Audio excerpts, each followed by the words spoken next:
A warm welcome to everyone joining the Lifetime Learning webinar with Dr. Marcia Braden. I know in Australia it's customary to begin with an acknowledgement to country. I'd like to acknowledge in Aotearoa, New Zealand, we recognise Māori as tangata whenua, the first people of Aotearoa, New Zealand, and the Treaty of Waitangi as our founding partnership document between Māori and Pākehā. My name is Andrea Lee and I work as the Executive Director for Fragile X New Zealand. I'm also the mother of an 18-year-old son with Fragile X syndrome. It's lovely to be partnering with Fragile X Association of Australia again for this webinar. And well done to you all for making time for this webinar. I know what you learn today will make a difference in your life. Every time I hear Marcia speak, I continue to deepen my understanding of our son. There's a lot to learn, and we, like our children, continue to learn and grow and adapt our approaches to supporting our family members. Welcome everyone. My name's Liz Jewell and I work as the Family Support Counsellor for Fragile X Association Australia. Before we begin, I too would like to acknowledge the traditional owners of this land and pay my respects to elders past, present and emerging. A reminder that this webinar will be recorded and made available on the Fragile X YouTube channel alongside most of our previous webinars. If any of the content in this webinar triggers you emotionally, please feel that you can reach out to either myself or Wendy. A special thank you to Zynerba Pharmaceuticals for the educational grant in making this two-part series with Marcia Braden possible. Okay, so I will now hand over to Andrea to introduce our speaker today. It is my very great pleasure to welcome Dr. Marcia Braden. We are so fortunate to be here together with Marcia and to benefit from her immense knowledge and experience working with individuals, families and communities impacted by Fragile X for over 30 years now. Marcia is internationally respected and acknowledged as a leading specialist in Fragile X in both learning and behaviour. She has presented at many international conferences, Fragile X conferences and workshops. Marcia is a licensed psychologist and brings insights also from her background as a teacher in both general and specialist education. She's the author of Handle with Care, More About Fragile X, and a contributing author to several books about Fragile X. Marcia is a member of the Scientific and Clinical Advisory Board to the National Fragile X Foundation. Most importantly, Marcia brings her heart, empathy, deep thinking and intellect to help us all understand how we can best support individuals impacted by Fragile X to learn, grow, and reach their potential to be their best selves. Hello, everyone. My name is Dr. Marcia Braden, and I'm here to talk to you about learning. We think it's a really good opportunity because you've just kicked off a new school year. And so we're hoping that this webinar will help you understand the learning style and process for those individuals with Fragile X syndrome. I would like to first start with the title. It's a rather strange title, maybe to some of you, about learning and a learning of lifetime learning, but I really think it's important for us to take a look at learning through a time frame that is non-ending. Some of us look at learning as ending when we graduate from high school or college, and that really isn't the case. And if you think of your own life and how much you've learned through your lifespan, you will realize that these individuals with Fragile X continue to learn as well. This is a developmental disability, so there's no end, there's no ceiling, there's no stop to their learning. And we've learned this through a number of examples throughout my particular career and others. So individuals with Fragile X never stop learning. It's a developmental disability and they continue in their development to learn. They're very curious, aren't they? And that makes them so much fun, but it also brings us to the cornerstone of learning, because unless people are curious, they're never going to learn more. And again, this is such an important piece of who these individuals are. All of us are learning through our lifetime, and the skills that we acquire are going to build independence. They're going to cause us to be more independent, to do things alone instead of needing somebody to prompt us or somebody to tell us or to do it for us, for that matter. Also, we know that things that are interesting really help serve the motivation purpose for these individuals. So if we have something that's highly interesting, and this really is true for anyone, isn't it? You're going to have more motivation to learn. And so we've discovered ways to bring in high interest so that those individuals are motivated to learn. So the hope of this particular webinar is that I can expand your understanding of learning behavior and how important it is to development for these individuals. What we know from the science is really quite a bit.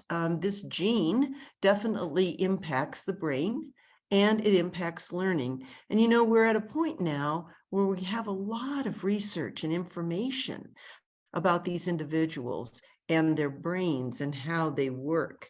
We know that there's a very important protein. It's called the Fragile X protein. And there's the long word that it stands for, the FMR1. I won't try to bore you with that, but we've identified this protein as very important in pre and postnatal brain development. And so looking at the fact that these individuals with Fragile X have a depletion of that protein makes it obvious that there's going to be some learning issues. It's very important for learning and cognition, and it also regulates genes and other proteins. This shows you exactly what we're talking about if we look at that depletion in certain places in your brain. And again, it results in this overabundance of this improper and overacting of these connections. And so you can see that there are 4 places that are identified in the brain that are critical to learning. You see that the strengthened amygdala, which was back here, you can see where the amygdala is right here. You can see that that particular area is strengthened. In other words, there's too many connections. There's that overabundance of connections. And what that does, and we've researched to know, it promotes anxiety. Those of you that have children with Fragile X certainly do know that your children get anxious. Those of you that have adult children with Fragile X or are carers of adults know that they tend to be anxious at certain times. And this causes an impact on them. It causes them not to be available for instruction. We also know that there's a weakening in the cortex and the hippocampus. And again, that was this area right here, the cortex back here and the hippocampus right here. And so because that's weakened, we tend to see short-term memory problems and attention problems. And we'd all really worry about that, right? Because that's something we need in order for an individual with Fragile X syndrome to learn. They need to be able to remember new information that we give to them, and they need to be able to pay attention. So again, there's something that's going on with this lack of protein. We also know that there's a weakening in the frontal lobe. So that causes them to be more hyperactive, and it causes them to have executive functioning deficits. So we're going to go through each one of these in this lecture and kind of pull it apart to see how, in fact, it impacts learning. But then more importantly, what can we do? What can we give them in terms of accommodations to sort of account for those weaknesses? This is a picture of an individual who has Fragile X. It's the dendrite from that individual. And then there's a dendrite from one who is not affected with Fragile X. And you can see that these dendrites the spine is really chaotic, isn't it? And we don't have any pruning. We call this pruning, where we can kind of cut along here and see that we have a nice smooth edge. Instead, we see all of this going on that really prohibits the synapse and the maturation.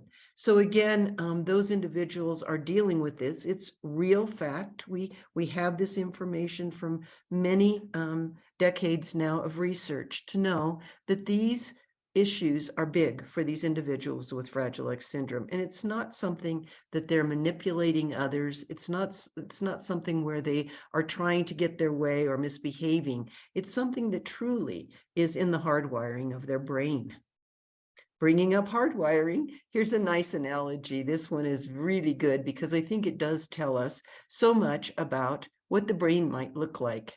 It's analogous to one of the things that we're very familiar with, the fuse box. It looks like this fuse box is really a mess. And it kind of is what I'm assuming the brain looks like. There's things going all kinds of directions, wires going all kinds of directions, and not necessarily being connected in the right way so that the outcome is positive. But we do know, again, this is the important part and the important thing for you to hear, that even though this is what that brain may sort of look like in the big picture, if we employ the proper accommodations, it can look like this. And we can have a brain that's neat and tidy that works really well for those individuals with Fragile X. And so again, my hope for today is to share with you the information that's available to actually accommodate these individuals with Fragile X syndrome. And during this first part of the lecture, we'll be doing two parts. During this first part, we'll be talking more about the rewiring and the accommodations that we need to make. And then in the second part, we'll look at the intervention strategies that really do affect these individuals positively. So the overview is really of this particular webinar is to look at that phenotype and then look at what we can do for intervention to help support that phenotype, but also help make it work for these individuals so that they don't have to have this impact on their brain to the extent that they can't learn. So the first part is what we know from the science, and we've already talked about that a little bit in terms of how that lack of protein impacts the brain and how this gene really does work on that brain. And works against some of those things that individuals with Fragile X need to learn. We're going to look at how do we structure that learning environment or work environment in order to account for this phenotype. And then we're going to look at what the needs are of this individual. Okay, the needs kind of tell us how we need to structure the environment. So we want to break that down pretty critically to know exactly what that looks like. And then we're going to design some really good interventions that help those individuals with Fragile X learn. One of the things that's really important to know about, and I've talked about this many, many times, is that cognitive phenotype.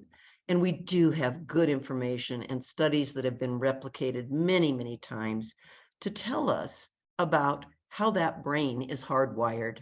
And we know from some of the testing that we've done that's been standardized testing, that individuals with Fragile X really process information better in a simultaneous manner. And basically, I'm going to try to explain to you what that means. So we have sequential learning and we have simultaneous learning. If you look at this slide, you're going to see that sequential learning would be you learn A and then B and then C, and you continue in parts. We teach this way, don't we? So many times teachers will say to me, but that's how we teach reading. We teach a sound and then we build on another sound until we get a word. And that's so true. That's exactly the scope and sequence of so many of the curricula that's out there. But with these individuals, unfortunately, that's not how they learn. They learn the whole. And again, if you look at this, you're going to see this whole ABCD is a whole part. It's not the individual pieces, but it's the whole. And again, I'll help you understand what I mean by that. But knowing that from the research helps us design programming that will be so much more effective. That's very exciting. So let me explain simultaneous processing to you. I think it's really important for us to look at the Gestalt-like configuration. It is not sequential at all. It's a global concept. So in other words, they're looking at how do we end up? What's the end product? I don't want to know the beginning, middle, and end. I want to know the end because then I can figure out what you want from me. It's intuitive. Many of these kids will go through the testing and you think they're kind of being impulsive and they're not really thinking through the answers, but they have in fact been extremely intuitive in the organization and they understand what they're looking at, and they also give you really good results. They love a lot coming in at one time. So that's the multiple stimuli. And this is fascinating to me because anyone who has studied learning often advocates for a quiet environment, not a lot of stimuli in the background, not a lot of noises, just being able to focus on what you need to focus on. And yet these individuals prefer lots of information coming to them at one time. For example, this is a wonderful slide of individuals with Fragile X.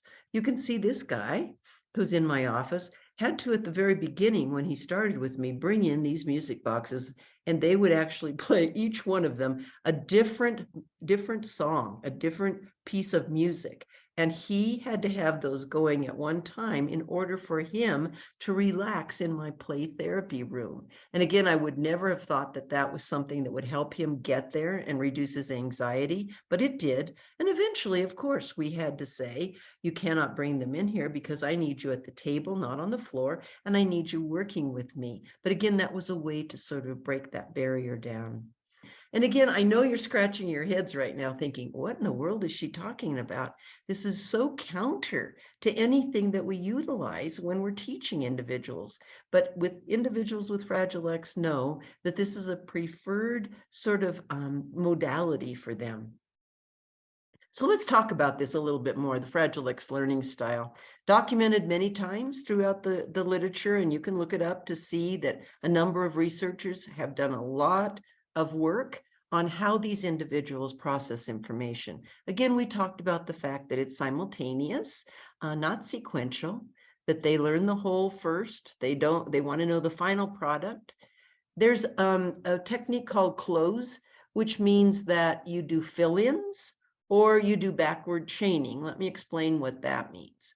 So because they have this sort of compulsive way of looking at things and wanting things to look right and be finished, you can actually leave holes in a story. You can leave holes in, like if you're trying to teach them how to write their name, you can actually do that and leave out the last few letters, and they'll want to come in and correct that and finish out their name. So again, they sort of, that sequential piece is overridden by their need to close it out, to make it look right. And again, that's a really important strategy. I'll show you how to do it later on in the lecture. They are incidental learners.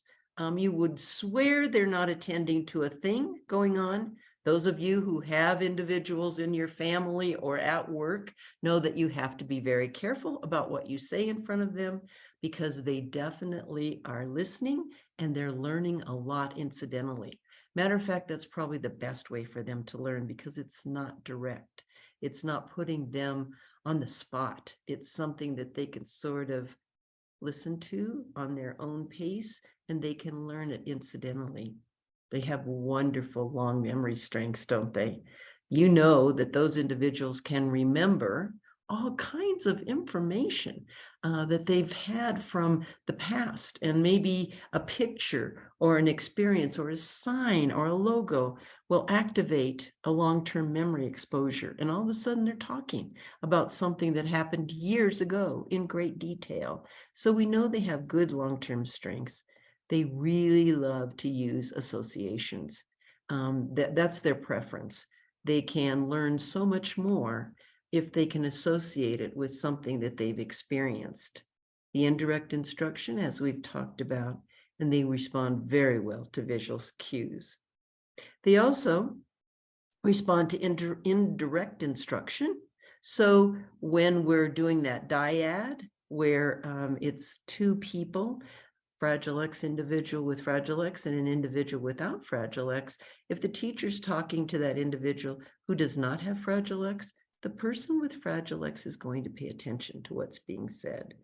He can learn a lot, or she can learn a lot, from side dialoguing and also peer modeling. And we've been doing a lot of this in my practice lately, and it is working really well. And also the video modeling. The video modeling is actually videos of people that are their ages, and they're watching very intently in terms of what's going on in this social communication video. Here's a little guy that's a great imitator, and we really love imitation. That's a very important strength and skill for these individuals. Using imitation helps them learn. And actually, I really believe that so much of their learning comes from attending to other people and then imitating that behavior. They're the ones that can come home and imitate perfectly an accent or an intonation pattern of a paraprofessional or a teacher or a co-worker or a coach, job coach. They have it. They know exactly what it sounds like, and they can imitate it very well. And that's how they learn. A lot of times, if they watch somebody in a work environment, they can imitate that skill. That indirect imitation is integral to any skill that's acquired. And this is how they often learn, by observing. So here are some characteristics that impact learning in the classroom and at work. We've talked just a little bit about executive functioning deficits. This is a big one because it includes planning. So in coordinating and retrieving information, motor planning is an example of that. That's very difficult for them to make that plan and to get started. So that initiation goes with the plan. Then inhibiting anything in the environment that might be bothering them or causing them a lack of focus. That is an issue that is difficult for them to overcome. And then being flexible mentally. Many of you have talked to me about your son or daughter or coworker with Fragile X syndrome and how they're very bogged down with details, or they're bogged down with a set way to do something, and they really can't be flexible and change that perspective. Sometimes they want to be perfectionistic, and they get stuck trying to be perfectionistic on something. This is hard because when you think of a job or you think of something that they need to learn that's new, they have to be able to be flexible to allow their brain to embrace a new concept or a new skill. They have auditory discrimination problems. It's really hard for them to always understand what you're telling them verbally. And remember that we've talked about this when we talked about behavior. If they are anxious, the worst thing to do is to give them more auditory input. So again, you can kind of tell in the classroom or in a work environment, if you feel like they're getting pretty anxious, they may be up, they may be moving more, they may be verbally sort of repeating things over and over again. That is not a good time for you to talk them through that skill or that particular job. It's important for you then to back off and bring down their anxiety and then provide that information. They're very strong visually. They process information visually so much better than auditorily. And so again, we want to make sure and give them those visual supports. They are simultaneous sequencing or simultaneous processors, not sequential processors. So we're going to give them the whole. We're going to give them a picture of what the job is. If they're putting something together at a job and working on a line, we're going to let them know what it looks like at the very end so that they know what they're creating. And remember that their expressive language can become problematic.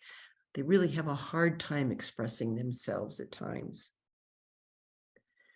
So because learning is a lifelong experience, we have to replicate these constructs everywhere, don't we? If we know they work in the classroom, then why wouldn't we bring those forward in social communication, in peer groups, in social activities, in work environments, in the community outings that we go on? We've got to include these constructs that we've talked about. Remember the visual is stronger. Remember that the auditory is weak. Remember that sometimes they need those assurances when they get anxious, and that using more verbiage is not a way to go. They need some structure. They need predictability. All of that is as important in the classroom as it is in the community. So here are their strengths. And I think sometimes we get lost in the weaknesses, and we need to focus on what they're good at, because there are a lot of things they're good at. This population really hooks us in because there's so many wonderful attributes. And so again, let's take a look at some of those strengths. We know that using peers is really good. We know that using any peer in the classroom or in a job situation facilitates learning. It makes them better. It makes them aware of what we want from them because it's indirect, right? It's sort of looking over and watching something that's going on, and then they replicate it rather than saying, now, James, you need to look at this, and now you pick this one up. Okay, here it is. Now bring it over here and put it down. Now wait, no, wait, you can't do that. You've got to. All we have to do is let them watch somebody. And oftentimes they have that skill then to develop that particular job skill. It really enables the teacher to teach a lesson without worry from the person with Fragile X that they're going to be called upon, that they're going to be scrutinized, that they're going to have sort of this showing of what they know. This really helps calm the waters, so to speak. And another gain from this is that the co-workers and the peers that aren't challenged get to know this individual better. And it's a natural, integrated community. And that sounds so perfect to me, that if we can have a situation in which an individual with Fragile X can watch someone else and learn from them, and that person can feel really good about being the role model, you know, that really is the best we can wish for, isn't it? And then the side dialoguing that we've talked about, it's so much better than that direct message in which maybe they get anxious or they have to worry about whether or not they're going to be right or wrong because it's their turn. Instead, we can just kind of have them listen to what's going on and be nosy because they like to be nosy. So again, here's that instructional triad where you see the individual with Fragile X, the teacher is teaching and calling on this guy. And the guy with Fragile X is listening to what he says. And the next time when it's his turn, he's got the answer. We do this in work environments as well. This individual on the left is working at sort of a fast food. It's actually on the college campus. And this girl has taught him, she's a student too, she's taught him how to cut the pizza, how to wait on the customers. This was so much better because he just watched her interact with the customers rather than having a laundry list of things that he had to do. And it worked really well. This guy, again, he's having a great time. He has a caseworker that works with him, a carer, and this carer brings him around to all of his friends. This is one of his carer's friends, brings him around. And not only is he learning a mechanical skill here, but he's also socializing with these cronies, these friends of his carer.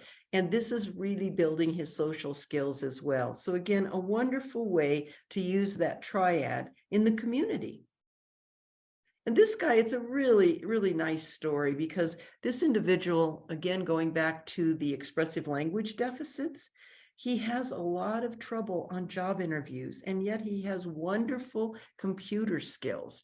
And so for him to convince an employer that he's going to be a good bet and that he should be hired because his skills are good, it's very hard because he cannot really communicate very well. And yet, if he has a chance to show his skills, he's a hire. He's an immediate hire. And so what we've done is we've really worked on videos of what he's doing in the office and taking that in as part of the interview rather than him, in fact, having to answer a lot of questions and verbally respond.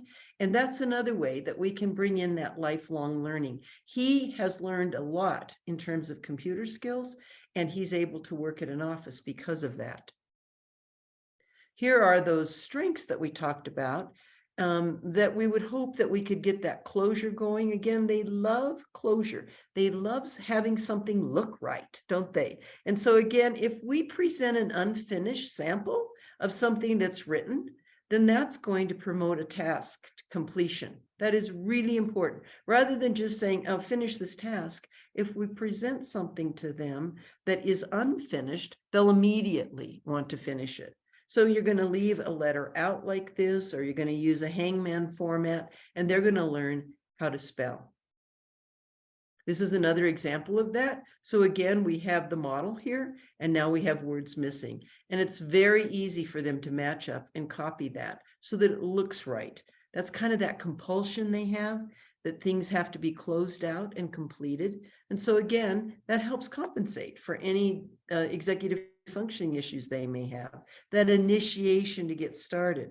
They're going to see this, and they're not going to like how it looks. So that immediately overrides their lack of initiation and gets them started on this particular skill.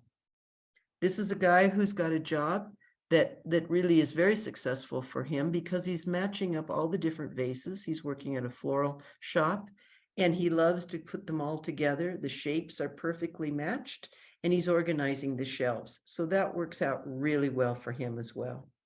This is another woman with Fragile X who is using that compulsive behavior to really be effective at her job. So again, she's doing quality control, and she's looking at all of these things at a graphics design shop where she has to look to see if everything is lined up and perfectly matched. She does a really good job of that because there's this compulsion to have everything look right. We also know that if we use associations, we talked about this a little bit earlier in this lecture, it helps for them to remember and recall what information we're teaching them. And so we like to use high interest materials, Power Rangers right here. That helps them attend, and it helps us develop a school curriculum that has a lot more interest for them. In other words, they are already interested in the superheroes. So anything that we have that's tagged with that, they're going to immediately be interested in. And then we can kind of come in the back door and help them do some matching or reading of the superheroes' names. This is a really good way to get started. And one of the things with learning, and one of the things that I ask is that teachers, parents, counselors, job coaches, start asking the parents to do an interest inventory so you know more about this individual with Fragile X, and you can then bring those opportunities to him through the interests. Oh, you got it, my guy. That's it.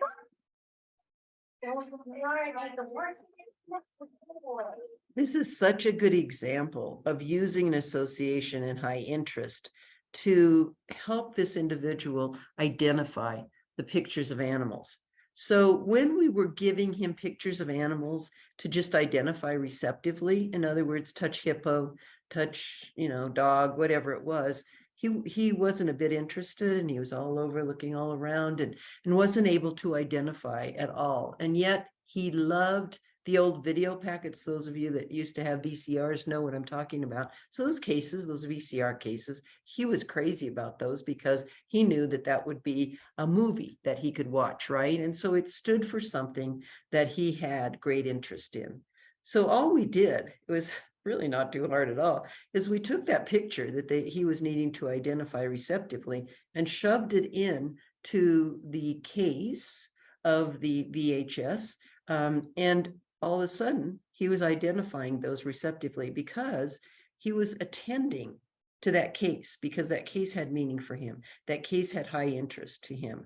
And all it took was him attending to that case, and then he was able to identify the animals. This is another association where this individual, these are things in his repertoire that he enjoys. This is his token board, which is also filled with tokens of his favorite superhero. And so we use this to help him read. We had a reading program for him, even Edmark. He was doing quite well in Edmark, but just not really progressing as we had hoped he could. And so we started pulling out some of his favorites and things that he had at home, and books that he liked, and toys that he liked, and that kind of thing. And basically just identified them and gave them the name, the printed word, so that he could see the picture and then match it up to the print. So this was the first part of us developing that program with him. All right, so Porter, you have your worksheet there, and we have pictures on one side and words on the other. What's the first picture? Nerf guns. Can you find Nerf guns? Okay, would you draw a line down there? Nice job. What's the next picture? Legos. Can you find the word Legos? Nice job. What's that one? Dogman. Yes. Okay. Card. Yeah, race cars. Perfect. And? Superheroes. Superheroes. Nice. Would you put your name on the top, please?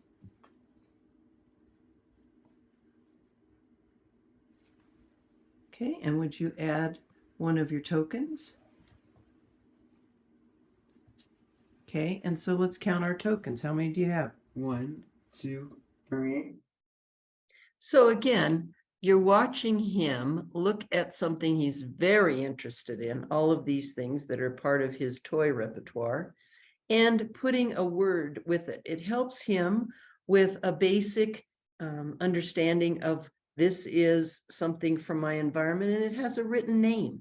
It has a written word that goes with it. And I'm interested enough in this that I can attend long enough to learn these words that describe or identify or label these particular things in my environment. So again, really works well. He's so much more attentive when we use this kind of work than he is with sort of a something that's a canned reading program, so to speak. All right.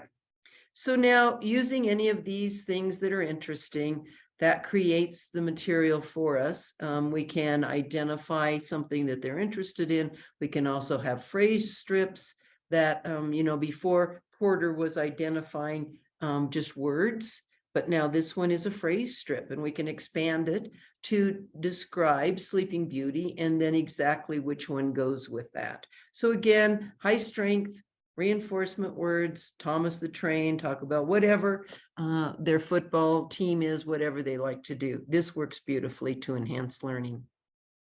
This is an interesting story because this guy really loves the news on TV. And so we decided we would kind of get a look at how much he knew about the news. Again, incidentally acquired information. No one sat there and said, now tell me what that is. Tell me what that is. He would just watch the news and understand that some of the local stations were connected with CBS, which is one of our broadcasting companies in the United States, another with NBC, another with ABC. And so each one had our own numbers here, letters here, and also a number that went with CBS. Maybe it was 11 and NBC was 5 and ABC was 13. And then we would look at the corresponding call letters. And he was able to do that perfectly. Why would we spend time on something like this? Well, first of all, it makes him feel really good about being able to read and to match something that's more than he thought he was capable of. But secondly, it's helping him learn some skills and some behaviors to learning, attending, having success, being very careful to pick up the right stimuli. Again, this is all important information for us to have on him and to understand how quickly he can learn if we just give him an association. And we also use the indirect model.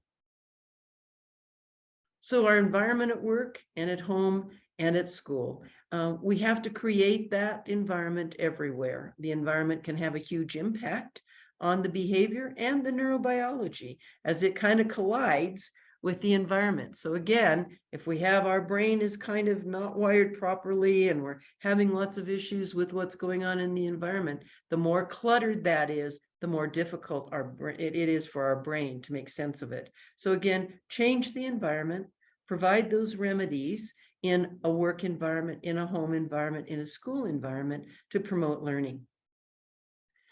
The learning environment at school and at work needs to include these particular things: timetables, routines for that predictability, boundaries to make sure that at work, the individual understands exactly where they're supposed to be and exactly what they're supposed to do.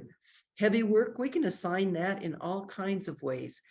In the work environment, it's really easy. You saw the girl with Fragile X that was lifting bags. That is something that gives her the heavy work during the day. Sensory tools, opportunity to assist in special jobs. They love to be helpers. Make it fast-paced. In other words, don't spend a lot of time on one particular job. Have some movement, go toward another task and come back to something. Those are all really important. The high interest and the social opportunities. We do know that these guys are social. They love being with individuals with or without Fragile X. And again, if we have that built in to that school environment or that work environment, we know that they're going to do so much better. Again, high interest, the skills those high interest skills of familiarity can kind of help them overcome something new. So you can say, now you did this with the superheroes. Let's see if you can do this with the packaging of the fruit. Just something that sort of helps them with that familiarity. Not teaching those skills in isolation that are novel, but more embed them with the high interest materials. And that sort of neutralizes the impact of learning something new, because sometimes that is a little bit difficult for them and it's sort of scary. The peers and the co-workers, so important. And then the side dialoguing for sure. Again, we have to align whatever we're doing in terms of a school curriculum with how they learn. Again, this is the logo reading we'll talk about in part 2, but you notice that it's the whole, and now they're going to cut that up and match up the smaller identities to the whole logo. So I want to end with this because I think it really encapsulates why we're talking about what we are today and looking at a lifetime of learning. This is a case study of an individual that I see in therapy who had a rather rough go. He was diagnosed late in life, had no special ed support or special teaching. His parents were divorced, and then dad got custody. He was a physician. He kept custody as long as his health allowed. He actually took this guy with him to make rounds to see patients. It was pretty amazing. And then after his dad died, he was sent to our state hospital, which isn't the best place for anyone to live or reside. And that was becoming really difficult for the family. There was a sister and a brother that was still living. And the sister began to visit from another state. She'd come here and she'd see him in the institution and in the hospital, and just with no stimulation at all. And he was pretty violent down there. And of course, when he got violent, then he had to be, isolated, and there had to be some things done behaviorally and even some medication given to keep him from becoming so violent and aggressive. And they didn't understand anything about Fragile X syndrome. So he then went into a group home where, again, he became quite violent because he was sort of ignored, and he really wasn't part of the family. He lived downstairs, came up for meals, but he sort of isolated himself as well. And then his sister really advocated for him to get out of that group home facility and wanted to try something that we call a host home family, which is more like a family, which is more like the unit that these individuals thrive in. It's, exactly what I'm talking about if you have one that lives with you or that resides with you and you're a caregiver. They love a family unit. That is a normal sort of place for most of us to live, and they're no exception. And so he left that group home and he joined and lived in this host home family. And it was not as stimulating. He got a little bit bored there. And then his sister continued to advocate, didn't like what she saw, didn't like the way her brother was responding to that particular host home, and went through a bunch of interviews and finally interviewed Ann and Russ, and they became the host home family. And I can definitely tell you, I've seen him now for probably 5 years. And when we started, he wouldn't even come into my office. That's how difficult those transitions were for him. But I can tell you that these individuals who have brought him into their home, made him part of their family, have all kinds of extended family that come in and see him and respond to him, has really changed his life. And so I'd like them to kind of tell you the story of his lifetime of learning and why they fought so hard to have him engaged in therapy and to also do some reading with me. Hi, Ann and Mr. Wonderful over here, Russ. These are host home parents for one of the guys that I see with Fragile X that's 70. And I asked them if they would do a little interview today to kind of give hope to the parents who are watching and who are here attending this seminar. So I'm going to turn it over to the experts. Thank you. Marcia, we asked to do this because we wanted to talk to parents and caregivers to give them hope, and that you should never give up on your person, whether it's a child or whether it's an adult. Mike is 70. We've had him for approximately 7 years, and the changes that we have seen are just phenomenal. The things that he continues to improve with every single day, even at 70, are his behavior improves all the time, his communication improves all the time, his cognitive abilities continue to improve, and his socialization continues to improve. And we see changes, positive changes every single day, even at 70. So good. Go ahead. You're on us. When we first got Mike, there wasn't a day that went by that he didn't threaten to break my glasses and otherwise be hostile about things. And giving him a shower was like, an unbelievable experience. Yes. And over a period of time, things just kept getting better and better. And now it's to the point where, his shower is fine. I mean, he's just very cooperative in all kinds of things. His medications used to be that was a big deal. big deal. Boy, it was a fight, and to get him to take them, and you had to not let him see you get them prepared and whatnot. Little things we tried to do. That's right. And, we had all kinds yeah, of schemes. and now it's like, hey, what about my medications? He's just all for it. It's just kind of unbelievable, the changes that we've seen like that, and just his general ability to sit down and be with him, have a conversation, talk about whether it's football or just anything. He's just a different sort of a guy. Yeah. I think Mike had been at the state hospital at one time, and he had also then been in a lot of adult facilities. Hadn't been and he'd been in one host home that was not a good environment either. He had to stay in the basement, and he just paced, and he was very volatile. He would hit people. He would break out windows, car windshields, have temper tantrums. Couple times we had him in a medical appointment. They were going to call the police because his behavior was so bad. And so anyway, the changes that we've seen have been almost miraculous.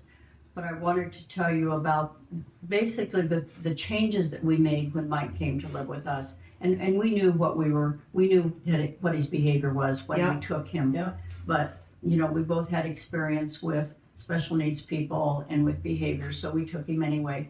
I guess the first major change we made is we had a professional evaluate his medications. He was way over medicated. They got his medications down to the point where the ones that he takes he really needs, and that was major. The next change we made, and this was a difficult one, we insisted that he integrate into the family. He wanted to stay in his room. He wanted to go to his room anytime anybody came to the house, but we just kept working on that, and we still work on that. Another change, a big change that we made, was giving him choices. Because Mike had always been in facilities, he had never had choices. And okay, you don't want to eat when we have company? Okay, what do you want to do? Well, he wanted to sit in the office. Okay, you can sit in the office. Or you don't like cheese? Okay, we won't fix food with cheese. The one thing that we didn't give him choices about were his medications, so that was non-negotiable. And everything else, he had a choice, and that made a big difference. And then probably the fourth big thing that we did is we started working with Dr. Braden, because we didn't know a whole lot about Fragile X, and we probably worked with her for maybe a year before Mike would even come into this office. He would stay home, he would sit in the car, and finally, then he started. Baby steps. Baby steps. And I was always convinced that Mike, although he has a diagnosis of not only Fragile X, but autism and developmental delays, I was convinced that he was not developmentally delayed, and that he was very intelligent. He just had a severe communication disorder. And so Marcia started working on all kinds of academic things. He had never been to school. He didn't know how to read, didn't know how to sign his name. And so this has been major for Mike because he really likes learning. And so it's been a journey, and I'm not saying it's been quick Or easy. or easy. It's been about 7 years, and he's finally to the point where he is a full member of our family. He is social to people who come to the house who he doesn't know. He likes to be out in the community. He likes to go to football games. He likes to go to the grocery store. He's just a different person. He really is. And for those kinds of changes to still be happening when he's 70 years old, there's a lot of hope for a lot of not only kids, but for adults. Thank you, guys. I appreciate all you've done for him, too. It's been a change, a big change, and he's a lot better for it. So thank you. Lovely. Thank you so much, Marcia. I love that you ended with a story of hope.